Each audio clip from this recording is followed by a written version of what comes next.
ಓಂ ನಮೋ ಭಗವತೆ ವಾಸುದೇವಾಯ. ಓಂ ನಮೋ ಭಗವತೆ ವಾಸುದೇವಾಯ. ಓಂ ನಮೋ ಭಗವತೆ ವಾಸುದೇವಾಯ.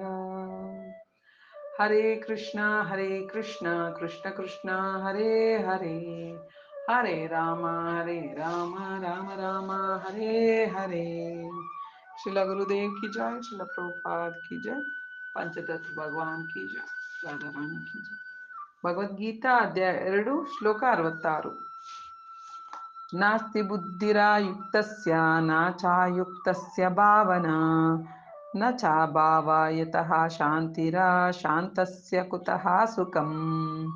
ಅನುವಾದ: ಕೃಷ್ಣ ಪ್ರಜ್ಞೆಯಲ್ಲಿ ಪರಾತ್ಪರದೊಂದಿಗೆ ಸಂಬಂಧವನ್ನು ಪಡೆಯದವನಿಗೆ ಅಲೌಕಿಕ ಬುದ್ಧಿಶಕ್ತಿಯಾಗಲಿ ಸ್ಥಿರವಾದ ಮನಸ್ಸಾಗಲಿ ಇರುವುದಿಲ್ಲ.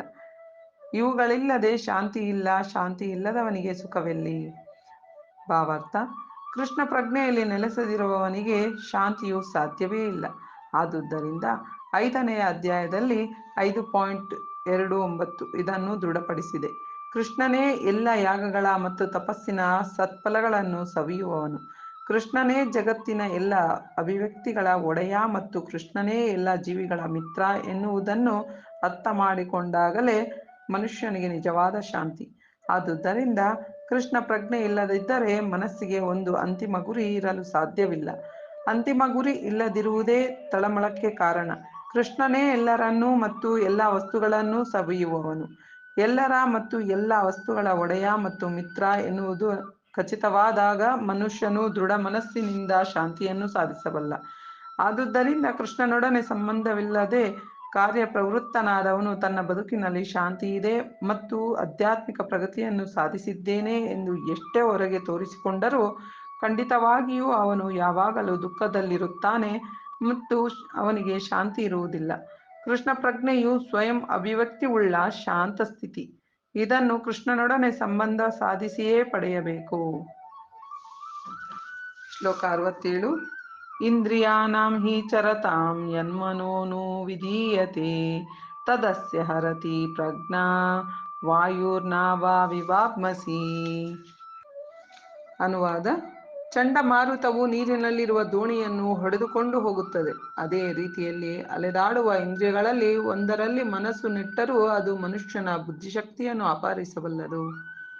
ಭಾವಾರ್ಥ: ಎಲ್ಲ ಇಂದ್ರಿಯಗಳು ಭಗವಂತನ ಸೇವೆಯಲ್ಲಿ ತೊಡಗಿರಬೇಕು. ಅವುಗಳಲ್ಲಿ ಒಂದೇ ಒಂದು ಇಂದ್ರಿಯ ಭೋಗದಲ್ಲಿ ತೊಡಗಿದರೆ ಅದು ಭಕ್ತನನ್ನು ಅಲೌಕಿಕ ಪ್ರಗತಿಯ ಹಾದಿಯಿಂದ ಬೇರೆಡೆಗೆ ಎಳೆಯಬಹುದು. ಅಂಬರೀಷ ಮಹಾರಾಜನ ಬದುಕಿನಲ್ಲಿ ಹೇಳಿದಂತೆ ಎಲ್ಲ ಇಂದ್ರಿಯಗಳು ಕೃಷ್ಣ ಪ್ರಜ್ಞೆಯಲ್ಲಿ ತೊಡಗಿರಬೇಕು. ಮನಸ್ಸಿನ ನಿಯಂತ್ರಣಕ್ಕೆ ಇದೇ ಸರಿಯಾದ ತಂತ್ರ. ಶ್ಲೋಕ 68. ತಸ್ಮಾದ್ಯಸ್ಯ ಮಹಾಬಾಹೋ ನಿಗೃಹೀತಾನಿ ಸರ್ವಶಃ ಇಂದ್ರಿಯಾಣೀಂದ್ರಿಯಾರ್ಥೇಭ್ಯಸ್ತಸ್ಯ ಪ್ರಜ್ಞಾ ಪ್ರತಿಷ್ಠಿತಾ. ಅನುವಾದ: ಮಹಾಬಾಹುವೆ, ಈ ಕಾರಣದಿಂದ ಯಾರು ತನ್ನ ಇಂದ್ರಿಯಗಳನ್ನು ಅವುಗಳ ವಸ್ತುಗಳಿಂದ ತಡೆದಿಡುತ್ತಾನೋ ಆತನು ನಿಶ್ಚಯವಾಗಿಯೂ ಸ್ಥಿರಬುದ್ಧಿಯವನು. ಭಾವಾರ್ಥ: ಇಂದ್ರಿಯ ಭೋಗಾಸಕ್ತಿಯ ಶಕ್ತಿಗಳನ್ನು ಕೃಷ್ಣ ಪ್ರಜ್ಞೆಯಿಂದ ಮಾತ್ರವೇ ಅಥವಾ ಎಲ್ಲ ಇಂದ್ರಿಯಗಳನ್ನು ಭಗವಂತನ ದಿವ್ಯ ಪ್ರೇಮದ ಸೇವೆಯಲ್ಲಿ ತೊಡಗಿಸುವುದರಿಂದ ಮಾತ್ರವೇ ಅಂಕೆಯಲ್ಲಿಡಬಹುದು. ಶತ್ರುಗಳನ್ನು ಅವರ ಶಕ್ತಿಗಿಂತ ಹೆಚ್ಚಿನ ಶಕ್ತಿಯಿಂದ ನಿಗ್ರಹಿಸುವಂತೆ ಇಂದ್ರಿಯಗಳನ್ನು ನಿಗ್ರಹಿಸಬಹುದು. ಇದು ಮನುಷ್ಯ ಪ್ರಯತ್ನದಿಂದ ಸಾಧ್ಯವಿಲ್ಲ. ಆದರೆ ಇಂದ್ರಿಯಗಳನ್ನು ಭಗವಂತನ ಸೇವೆಯಲ್ಲಿ ತೊಡಗಿಸುವುದರಿಂದ ಮಾತ್ರ ಸಾಧ್ಯ. ಕೃಷ್ಣ ಪ್ರಜ್ಞೆಯಿಂದ ಮಾತ್ರವೇ ಮನುಷ್ಯನು ಸ್ಥಿತಪ್ರಜ್ಞನಾಗುತ್ತಾನೆ. ಈ ಕಲೆಯನ್ನು ಒಬ್ಬ ನಿಜವಾದ ಗುರುವಿನ ಮಾರ್ಗದರ್ಶನದಲ್ಲಿ ಮಾತ್ರ ಅಭ್ಯಾಸ ಮಾಡಬೇಕು. ಇದನ್ನು ಅರಿತವನಿಗೆ ಸಾಧಕ ಅಥವಾ ಮುಕ್ತಿಗೆ ಯೋಗ್ಯನಾದವನು ಎಂದು ಹೆಸರು. ಶ್ಲೋಕ 69. ಯಾ ನಿಶಾ ಸರ್ವಭೂತಾನಾಂ ತಸ್ಯಾಂ ಜಾಗರ್ತಿ ಸಂಯಮೀ ಯಸ್ಯಾಂ ಜಾಗ್ರತಿ ಭೂತಾನಿ ಸಾ ನಿಶಾ ಪಶ್ಯತೋ ಮುನೇ. ಅನುವಾದ: ಎಲ್ಲ ಪ್ರಾಣಿಗಳಿಗೆ ರಾತ್ರಿಯಾದಾಗ ಜಿತೇಂದ್ರಿಯನಿಗೆ ಎಚ್ಚರವಾಗಿರುವ ಕಾಲ. ಎಲ್ಲ ಪ್ರಾಣಿಗಳಿಗೆ ಎಚ್ಚೆತ್ತಿರುವ ಕಾಲವಾದಾಗ ಆಂತರ್ಯ ಪರೀಕ್ಷೆಯನ್ನು ಮಾಡಿಕೊಳ್ಳುವ ಮುನಿಗೆ ರಾತ್ರಿಯಾಗುತ್ತದೆ. ಭಾವಾರ್ಥ: ಬುದ್ಧಿವಂತರಲ್ಲಿ 2 ವರ್ಗಗಳು. ಒಂದು ವರ್ಗದವರು ಇಂದ್ರಿಯ ತೃಪ್ತಿಗಾಗಿ ಮಾಡುವ ಐಹಿಕ ಚಟುವಟಿಕೆಗಳಲ್ಲಿ ಬುದ್ಧಿವಂತರು. ಇನ್ನೊಂದು ವರ್ಗದವರು ಆಂತರ್ಯ ಪರೀಕ್ಷೆ ಮಾಡಿಕೊಳ್ಳುವವರು ಮತ್ತು ಆತ್ಮ ಸಾಕ್ಷಾತ್ಕಾರದ ಕೃಷಿಯ ಅಗತ್ಯವನ್ನು ತಿಳಿದವರು. ಆಂತರ್ಯ ಪರೀಕ್ಷೆ ಮಾಡಿಕೊಳ್ಳುವ ಅಥವಾ ಚಿಂತನಾಶೀಲ ಮನುಷ್ಯನ ಚಟುವಟಿಕೆಗಳು ಐಹಿಕ ವಿಷಯಗಳಲ್ಲಿ ಮುಳುಗಿರುವವರಿಗೆ ರಾತ್ರಿ ಇದ್ದಂತೆ. ಆತ್ಮ ಸಾಕ್ಷಾತ್ಕಾರದ ತಮ್ಮ ಅಜ್ಞಾನದಿಂದ ಇಂತಹ ರಾತ್ರಿಯಲ್ಲಿ ಪ್ರಾಪಂಚಿಕ ಮನೋಧರ್ಮದವರು ನಿದ್ರೆ ಮಾಡುತ್ತಿರುತ್ತಾರೆ. ಪ್ರಾಪಂಚಿಕ ಮನೋಧರ್ಮದವರ ರಾತ್ರಿಯಲ್ಲಿ ಆತ್ಮ ಪರೀಕ್ಷೆ ಮಾಡಿಕೊಳ್ಳುವ ಋಷಿಯು ಜಾಗೃತನಾಗಿರುತ್ತಾನೆ.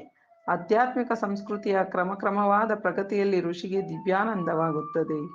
ಆದರೆ ಪ್ರಾಪಂಚಿಕ ಚಟುವಟಿಕೆಗಳ ಮನುಷ್ಯನು ಆತ್ಮ ಸಾಕ್ಷಾತ್ಕಾರದ ವಿಷಯದಲ್ಲಿ ನಿದ್ರಾವಶನಾಗಿದ್ದು ಬಗೆಯ ಇಂದ್ರಿಯ ವಸ್ತುಗಳ ಕನಸನ್ನು ಕಾಣುತ್ತಾನೆ. ಬಗೆಯ ಇಂದ್ರಿಯ ಸುಖಗಳ ಕನಸನ್ನು ಕಾಣುತ್ತಾನೆ. ತನ್ನ ನಿದ್ರಾವಸ್ಥೆಯಲ್ಲಿ ಒಮ್ಮೊಮ್ಮೆ ಸುಖ ಪಡುತ್ತಾನೆ, ಒಮ್ಮೊಮ್ಮೆ ದುಃಖ ಪಡುತ್ತಾನೆ. ಆತ್ಮ ಪರೀಕ್ಷೆ ಮಾಡಿಕೊಳ್ಳುವ ಮನುಷ್ಯನು ಪ್ರಾಪಂಚಿಕ ಸುಖ ದುಃಖಗಳ ವಿಷಯದಲ್ಲಿ ಸದಾ ಅಸಡ್ಡೆಯಿಂದಿರುತ್ತಾನೆ.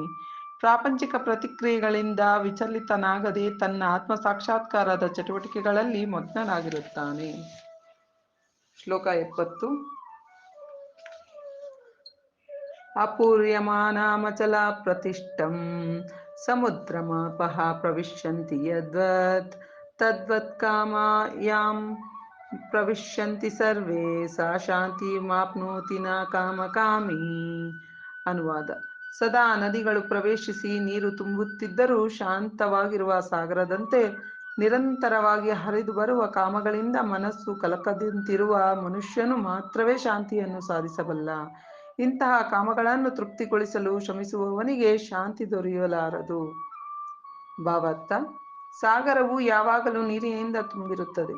ಅದರಲ್ಲಿಯೂ ಮಳೆಗಾಲದಲ್ಲಿ ಹೆಚ್ಚು ನೀರು ಅದನ್ನು ತುಂಬುತ್ತದೆ. ಆದರೂ ಸಾಗರವು ಒಂದೇ ರೀತಿ ಇರುತ್ತದೆ, ಶಾಂತವಾಗಿ ಇರುತ್ತದೆ. ಅದು ಪ್ರಕ್ಷುಬ್ಧವಾಗುವುದಿಲ್ಲ ಮತ್ತು ತನ್ನ ದಡದ ಮಿತಿಯನ್ನು ಮೀರುವುದಿಲ್ಲ. ಕೃಷ್ಣ ಪ್ರಜ್ಞೆಯಲ್ಲಿ ಮನಸ್ಸು ನೆಲೆಸಿರುವವನ ವಿಷಯದಲ್ಲಿಯೂ ಇದು ಸತ್ಯ. ಐಹಿಕ ಶರೀರವಿರುವಷ್ಟು ಕಾಲ ಇಂದ್ರಿಯ ತೃಪ್ತಿಗಾಗಿ ಶರೀರದ ಬೇಡಿಕೆಗಳು ಇದ್ದೇ ಇರುತ್ತವೆ. ಆದರೆ ಭಕ್ತನು ಪರಿಪೂರ್ಣತೆಯನ್ನು ಪಡೆದಿರುವುದರಿಂದ ಅವನ ಮನಸ್ಸು ಇಂತಹ ಆಸೆಗಳಿಂದ ಕದಡುವುದಿಲ್ಲ. ಕೃಷ್ಣ ಪ್ರಜ್ಞೆಯುಳ್ಳ ಮನುಷ್ಯನಿಗೆ ಯಾವುದರ ಅಗತ್ಯವೂ ಇಲ್ಲ, ಏಕೆಂದರೆ ಭಗವಂತನೇ ಅವನ ಎಲ್ಲಾ ಐಹಿಕ ಅಗತ್ಯಗಳನ್ನು ಪೂರೈಸುತ್ತಾನೆ. ಆದುದರಿಂದ ಆತನು ಸಮುದ್ರದಂತೆ ಯಾವಾಗಲೂ ತನ್ನಲ್ಲೇ ಪೂರ್ಣತೆ ಇರುವವನು. ಸಮುದ್ರದೊಳಕ್ಕೆ ಹರಿಯುವ ನದಿಯ ನೀರಿನಂತೆ ಬಯಕೆಗಳು ಅವನಿಗೆ ಬರಬಹುದು, ಆದರೆ ಅವನು ತನ್ನ ಚಟುವಟಿಕೆಗಳಲ್ಲಿ ಸ್ಥಿರನಾಗಿ ಇರುತ್ತಾನೆ.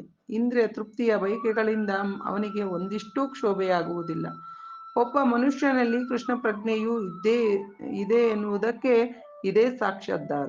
ಅವನಲ್ಲಿ ಬಯಕೆಗಳಿದ್ದರೂ ಐಹಿಕ ಇಂದ್ರಿಯ ತೃಪ್ತಿಯ ಒಲವು ಇರುವುದೇ ಇಲ್ಲ. ಅವನು ಭಗವಂತನ ದಿವ್ಯ ಪ್ರೇಮದ ಸೇವೆಯಲ್ಲಿ ತೃಪ್ತನಾಗಿರುವುದರಿಂದ ಸಮುದ್ರದಂತೆ ಸ್ಥಿರನಾಗಿರಬಲ್ಲ. ಆದುದರಿಂದ ಸಂಪೂರ್ಣವಾಗಿ ಶಾಂತಿಯನ್ನು ಅನುಭವಿಸಬಲ್ಲ. ಐಹಿಕ ಯಶಸ್ಸಿನ ಬಯಕೆಯಾಗಿರಲಿ, ಮುಕ್ತಿಯ ಬಯಕೆಯಾಗಿರಲಿ, ಬಯಕೆಗಳನ್ನು ತೃಪ್ತಿಪಡಿಸಲು ಅಪೇಕ್ಷಿಸುವವರಿಗೆ ಶಾಂತಿ ಎಂಬುದೇ ಇಲ್ಲ.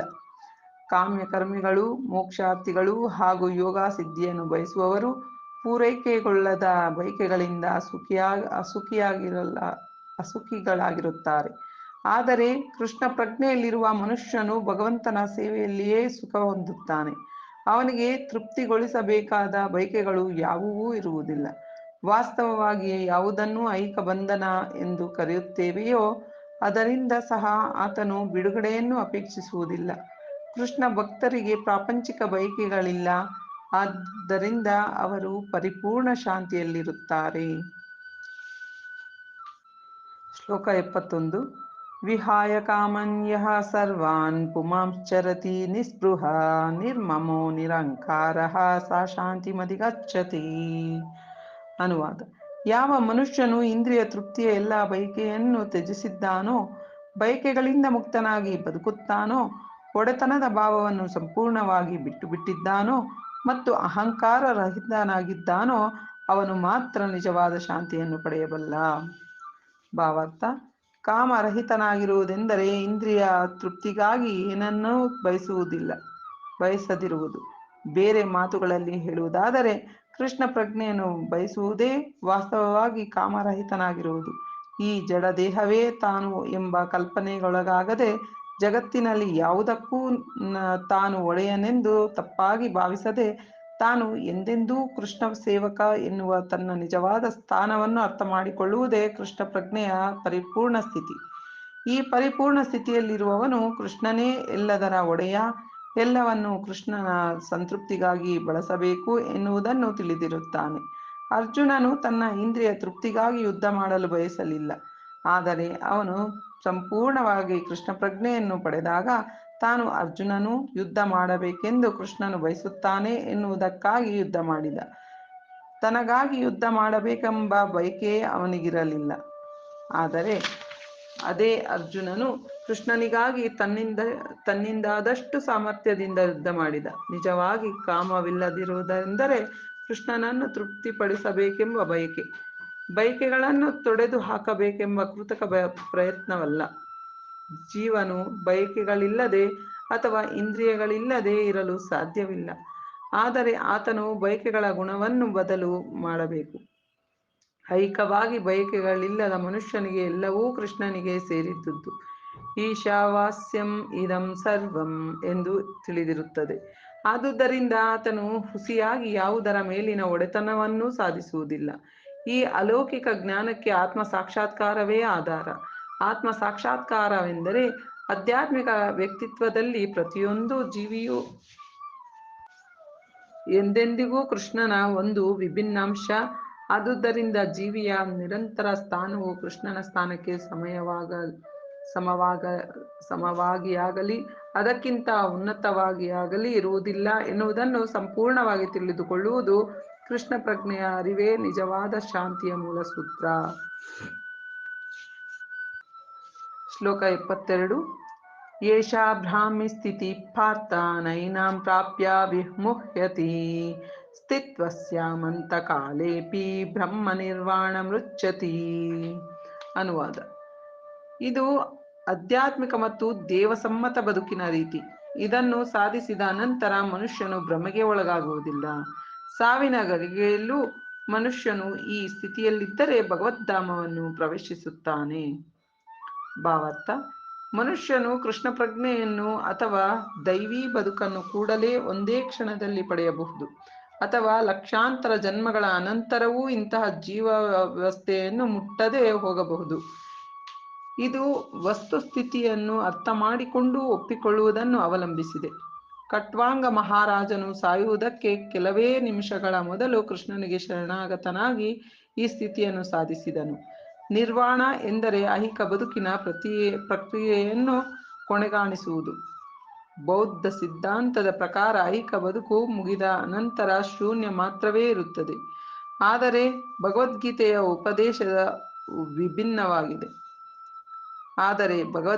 ಉಪದೇಶ ಭಿನ್ನವಾಗಿದೆ. ಈ ಐಹಿಕ ಬದುಕು ಕೊನೆಗೊಂಡ ಮೇಲೆ ವಾಸ್ತವ ಬದುಕು ಪ್ರಾರಂಭವಾಗುತ್ತದೆ.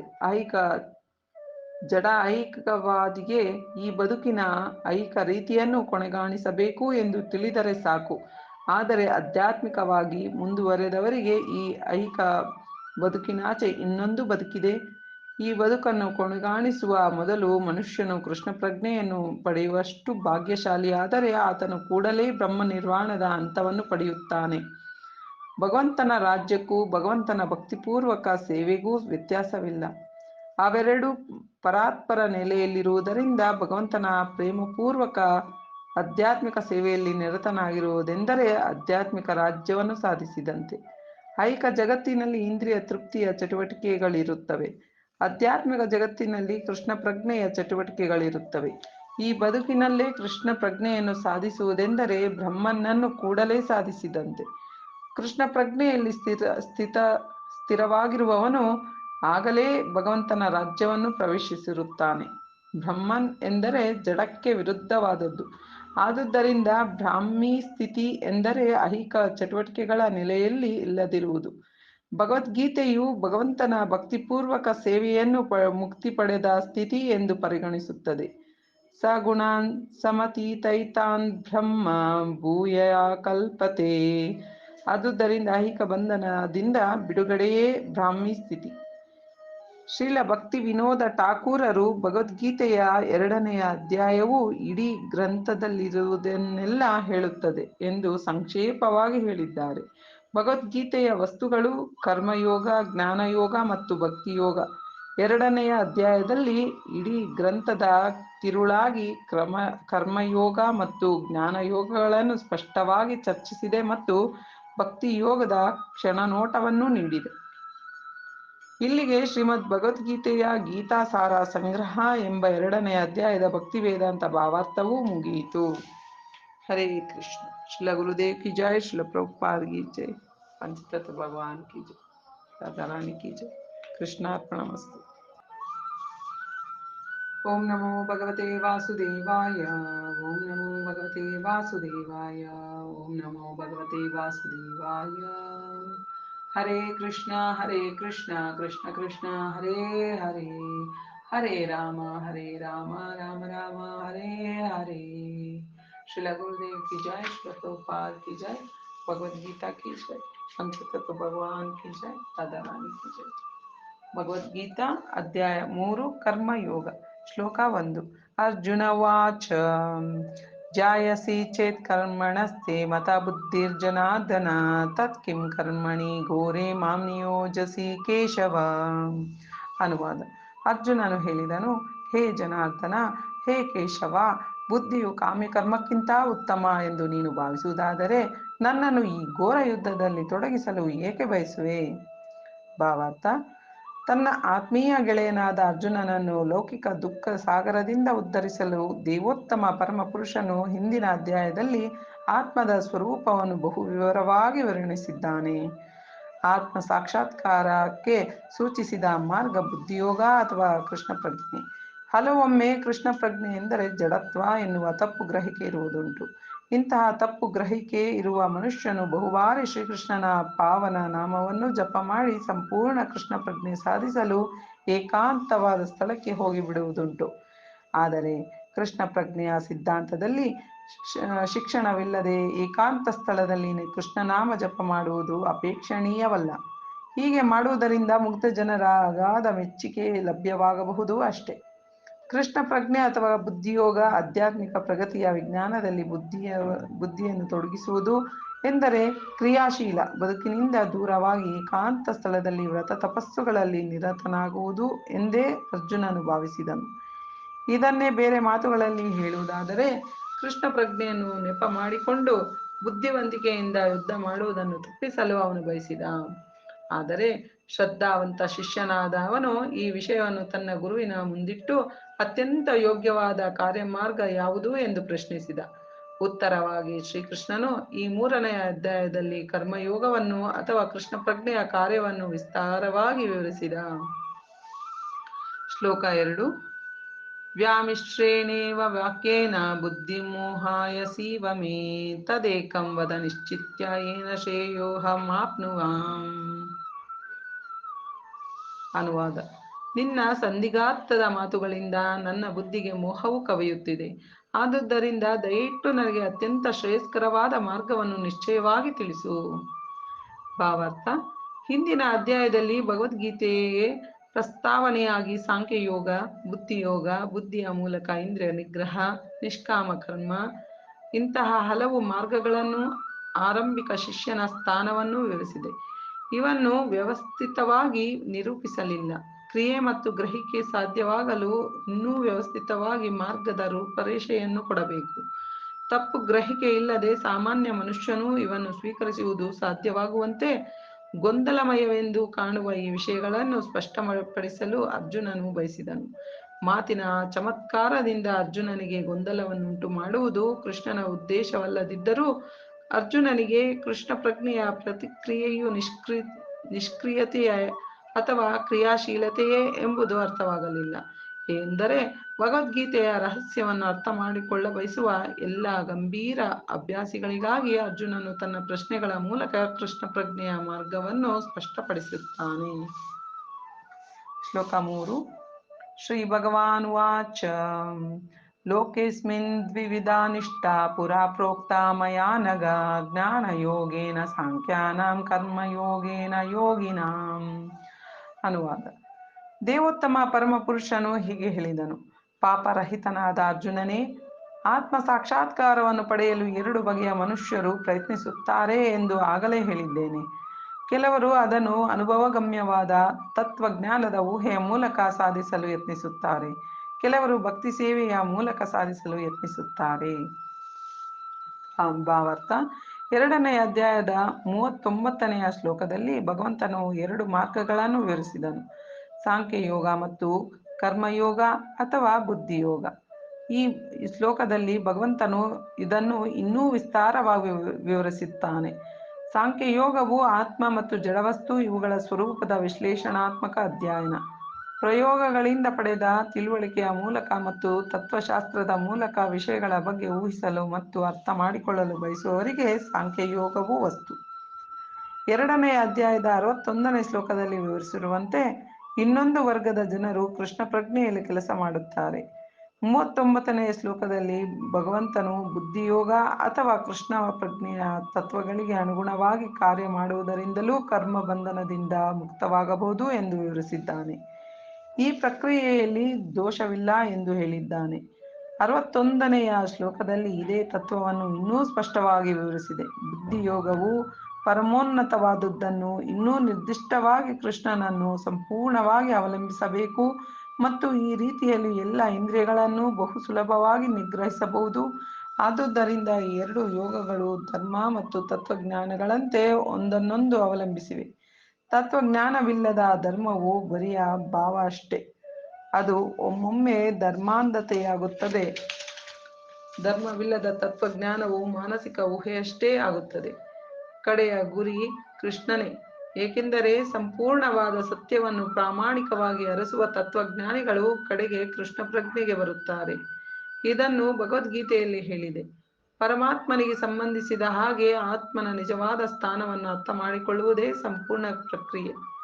ಪರೋಕ್ಷ ಪ್ರಕ್ರಿಯೆ ಎಂದರೆ ತತ್ವಶಾಸ್ತ್ರದ ಊಹೆ. ಇದರಿಂದ ಮನುಷ್ಯನು ಕ್ರಮೇಣ ಕೃಷ್ಣ ಪ್ರಜ್ಞೆಯನ್ನು ಮುಟ್ಟಬಹುದು. ಇನ್ನೊಂದು ಪ್ರಕ್ರಿಯೆಯು ಕೃಷ್ಣ ಪ್ರಜ್ಞೆಯಲ್ಲಿ ಪ್ರತಿಯೊಂದರೊಡನೆ ನೇರ ಸಂಪರ್ಕವನ್ನು ಕಲ್ಪಿಸುತ್ತದೆ. ಇವೆರಡರಲ್ಲಿ ಕೃಷ್ಣ ಪ್ರಜ್ಞೆಯ ಮಾರ್ಗ ಉತ್ತಮ, ಏಕೆಂದರೆ ತತ್ವಶಾಸ್ತ್ರದ ಪ್ರಕ್ರಿಯೆಯ ಮೂಲಕ ಇಂದ್ರಿಯಗಳನ್ನು ಪರಿಶುದ್ಧಗೊಳಿಸುವುದನ್ನು ಅದು ಅವಲಂಬಿಸಿಲ್ಲ.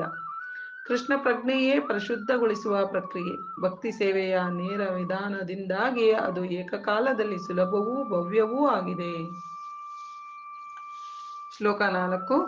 ನ ಕರ್ಮಣಾಮನಾರಂಭ ನೈಷ್ಕರ್ಮ್ಯಂ ಪುರುಷೋಷ್ಣುತೆ ನ ಚಾಸನ್ಯಾಸನ ದೇವಾ ಸಿದ್ಧಿಂ ಸಮಧಿಗಚ್ಚತಿ. ಅನುವಾದ: ಕಾರ್ಯ ಮಾಡುವುದರಿಂದಲೇ ಪ್ರತಿಕ್ರಿಯೆಯಿಂದ ಬಿಡುಗಡೆ ದೊರೆಯುವುದಿಲ್ಲ. ವೈರಾಗ್ಯ ಮಾತ್ರದಿಂದಲೇ ಪರಿಪೂರ್ಣತೆಯನ್ನು ಸಾಧಿಸಲು ಸಾಧ್ಯವಿಲ್ಲ. ಭಾವಾರ್ಥ: ಲೌಕಿಕ ಜನರ ಹೃದಯಗಳನ್ನು ಪರಿಶುದ್ಧಗೊಳಿಸಲು ವಿಧಿಸಿರುವ ಕರ್ತವ್ಯಗಳಿವೆ. ಇವನ್ನು ನಿರ್ವಹಿಸಿ ಪರಿಶುದ್ಧನಾದ ನಂತರ ಮನುಷ್ಯನು ಸನ್ಯಾಸವನ್ನು ಸ್ವೀಕರಿಸಬಹುದು. ಪರಿಶುದ್ಧವಾಗದೆ ತಟ್ಟನೆ ಸನ್ಯಾಸವನ್ನು ಸ್ವೀಕರಿಸಿದ ಮನುಷ್ಯನಿಗೆ ಜಯವು ಲಭಿಸುವುದಿಲ್ಲ. ಅನುಭವಗಮ್ಯ ತತ್ವಶಾಸ್ತ್ರಜ್ಞರ ಅಭಿಪ್ರಾಯದಲ್ಲಿ ಸನ್ಯಾಸವನ್ನು ಸ್ವೀಕರಿಸಿದ ಮಾತ್ರದಿಂದಲೇ ಅಥವಾ ಫಲಾಪೇಕ್ಷಿತ ಕರ್ಮದಿಂದ ದೂರವಾದ ಮಾತ್ರಕ್ಕೆ ಮನುಷ್ಯನು ಕೂಡಲೇ ನಾರಾಯಣನಿಗೆ ಸಮನಾಗುವನು. ಆದರೆ ಶ್ರೀಕೃಷ್ಣನು ಈ ತತ್ವವನ್ನು ಒಪ್ಪುವುದಿಲ್ಲ. ಹೃದಯವು ಶುದ್ಧವಾಗದೆ ಸನ್ಯಾಸವು ಸಾಮಾಜಿಕ ವ್ಯವಸ್ಥೆಯ ಕ್ಷೋಭೆಯಷ್ಟೇ ಆಗುತ್ತದೆ. ಅದಕ್ಕೆ ಪ್ರತಿಯಾಗಿ ಮನುಷ್ಯನು ತನ್ನ ನಿಯತ ಕರ್ತವ್ಯಗಳನ್ನು ಮಾಡದೆಯೇ ಭಗವಂತನ ಅಲೌಕಿಕ ಸೇವೆಯಲ್ಲಿ ನಿರತನಾದರೆ ಈ ಗುರಿಯಲ್ಲಿ ಸಾಧಿಸಿದುದೆಲ್ಲವನ್ನೂ ಭಗವಂತನು ಸ್ವೀಕರಿಸುತ್ತಾನೆ. ಬುದ್ಧಿಯೋಗ: ಸ್ವಲ್ಪಮಪ್ಯಸ್ಯ ಧರ್ಮಸ್ಯ ತ್ರಾಯತೋ ಮಹತೋ ಭಯಾತ್. ಇಂತಹ ತತ್ವವನ್ನು ಸ್ವಲ್ಪ ಮಟ್ಟಿಗೆ ಆಚರಿಸಿದರೂ ಇಂತಹ ಮನುಷ್ಯನು ಮಹಾ ಕಷ್ಟಗಳನ್ನು ನಿವಾರಿಸಿಕೊಳ್ಳಬಲ್ಲ. ಶ್ಲೋಕ 5. ನ ಹಿ ಕಶ್ಚಿತ್ ಕ್ಷಣಮಪಿ ಜಾತು ತಿಷ್ಠತ್ಯ ಕರ್ಮ ಕೃತ್ ಕಾರ್ಯತೆ ಹವಶಃ ಕರ್ಮ ಸರ್ವಃ ಪ್ರಕೃತಿ ಜೈರ್ಗುಣೈ. ಅನುವಾದ: ಪ್ರಕೃತಿಯಿಂದ ಬಂದ ಗುಣಗಳಿಗೆ ಅನುಗುಣವಾಗಿ ಕರ್ಮವನ್ನು ಪ್ರತಿಯೊಬ್ಬನೂ ಮಾಡಲೇಬೇಕಾಗುತ್ತದೆ. ಆದುದರಿಂದ ಯಾರು ಒಂದು ಕ್ಷಣವಾದರೂ ಏನನ್ನೂ ಮಾಡದೇ ಇರಲು ಸಾಧ್ಯವಿಲ್ಲ. ಭಾವಾರ್ಥ: ಇದು ದೇಹಗತ ಜೀವನದ ಪ್ರಶ್ನೆಯಲ್ಲ.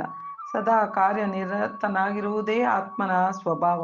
ಆತ್ಮವು ದೇಹದಲ್ಲಿರದಿದ್ದರೆ ದೇಹವು ಚಲಿಸಲಾರದು. ಆತ್ಮವು ಸದಾ ಕಾರ್ಯನಿರತವಾಗಿರುತ್ತದೆ. ಒಂದು ಕ್ಷಣವೂ ಸುಮ್ಮನಿರಲಾರದು. ದೇಹವೇನಿದ್ದರೂ ಆತ್ಮವನ್ನು ಕೆಲಸದಲ್ಲಿ ತೊಡಗಿಸಬೇಕಾದ ನಿರ್ಜೀವ ವಾಹನ. ಈ ಕಾರಣದಿಂದ ಆತ್ಮವು ಕೃಷ್ಣ ಪ್ರಜ್ಞೆಯ ಪೂರ್ಣ ಕಾರ್ಯದಲ್ಲಿ ತೊಡಗಿರಬೇಕು. ಇಲ್ಲವಾದರೆ ಅದು ಮಾಯಾಶಕ್ತಿಯು ನಿರ್ದೇಶಿಸಿದ ಕೆಲಸಗಳಲ್ಲಿ ನಿರತವಾಗುತ್ತದೆ. ಐಕ ಶಕ್ತಿಯೊಡನೆ ಸಂಪರ್ಕವಿದ್ದಾಗ ಆತ್ಮವು ಐಕ ಗುಣಗಳನ್ನು ಪಡೆದುಕೊಳ್ಳುತ್ತದೆ. ಇಂತಹ ವ್ಯಾಮೋಹಗಳಿಂದ ಆತ್ಮವನ್ನು ಶುದ್ಧಗೊಳಿಸಲು ಶಾಸ್ತ್ರಗಳು ವಿಧಿಸಿದ ಕರ್ತವ್ಯಗಳಲ್ಲಿ ತೊಡಗುವುದು ಅಗತ್ಯ. ಆದರೆ ಆತ್ಮವು ಕೃಷ್ಣ ಪ್ರಜ್ಞೆಯ ತನ್ನ ಸಹಜ ಕ್ರಿಯೆಯಲ್ಲಿ ತೊಡಗಿದ್ದರೆ ಅದು ಮಾಡಿದ್ದುದೆಲ್ಲ ಅದಕ್ಕೆ ಒಳಿತಾದುದೇ ಆಗುತ್ತದೆ. ಶ್ರೀಮದ್ ಭಾಗವತವು 1.5.17 ಇದನ್ನು ದೃಢವಾಗಿ ಹೇಳುತ್ತದೆ. ತ್ಯಕ್ತ್ವ ಸ್ವಧರ್ಮಂ ಚರಣಾಂಬುಜಂ ಹರೇರ್ಭಜನ್ ಪಕ್ವೋತ ಪತೆ ತಥೋ ಯದಿ ಯತ್ರ ಕ್ವ ಭದ್ರಮಾ ಭೂದಮುಷ್ಯ ಕಿಂ ಕೋ ವಾತಾಪ್ತೋ ಭಜತಾಂ ಸ್ವಧರ್ಮತಃ. ಕೃಷ್ಣ ಪ್ರಜ್ಞೆಯನ್ನು ಅನುಸರಿಸುವವನು ಶಾಸ್ತ್ರಗಳು ವಿಧಿಸಿದ ಕರ್ತವ್ಯಗಳನ್ನು ಮಾಡದಿರಬಹುದು, ಭಕ್ತಿ ಸೇವೆಯನ್ನು ಸಮರ್ಪಕವಾಗಿ ಸಲ್ಲಿಸದೆ ಹೋಗಬಹುದು, ತಾನಿರಬೇಕಾದ ಮಟ್ಟದಿಂದ ಕೆಳಕ್ಕೆ ಬೀಳಬಹುದು. ಆದರೂ ಅವನಿಗೆ ನಷ್ಟವಾಗಲಿ ಕೇಡಾಗಲಿ ಇಲ್ಲ. ಆದರೆ ಶಾಸ್ತ್ರಗಳು ಪರಿಶುದ್ಧವಾಗುವುದಕ್ಕಾಗಿ ವಿಧಿಸಿದ ಎಲ್ಲ ಆಜ್ಞೆಗಳನ್ನು ಪರಿಪಾಲಿಸಿದರೂ ಆತನು ಕೃಷ್ಣ ಪ್ರಜ್ಞೆಯಲ್ಲಿ ಇಲ್ಲದಿದ್ದರೆ ಏನು ಪ್ರಯೋಜನ? ಆದುದರಿಂದ ಪರಿಶುದ್ಧವಾಗುವ ಪ್ರಕ್ರಿಯೆಯು ಕೃಷ್ಣ ಪ್ರಜ್ಞೆಯ ಹಂತವನ್ನು ಮುಟ್ಟಲು ಅಗತ್ಯ. ಯಾವುದೇ ಪರಿಶುದ್ಧತೆಯ ಪ್ರಕ್ರಿಯೆ ಅಥವಾ ಸನ್ಯಾಸವು ಅಂತಿಮ ಗುರಿಯಾದಾಗ ಕೃಷ್ಣ ಪ್ರಜ್ಞೆಯನ್ನು ಮುಟ್ಟಲು ನೆರವಾಗುತ್ತದೆ. ಆದರೆ ಕೃಷ್ಣ ಪ್ರಜ್ಞೆ ಇಲ್ಲದೆ ಹೋದರೆ ಉಳಿದಿದ್ದೆಲ್ಲ ವಿಫಲ ಎಂದೇ ಭಾವಿಸಬೇಕು. ಹರೇ ಕೃಷ್ಣ. ಶ್ರೀಲ ಗುರುದೇವ್ ಕಿ ಜಯ, ಶ್ರೀಲ ಪ್ರಭುಪಾದ್ ಕಿ ಜಯ, ಭಗವದ್ಗೀತಾ ಕಿ ಜಯ. ಕೃಷ್ಣಾರ್ಪಣಮಸ್ತು.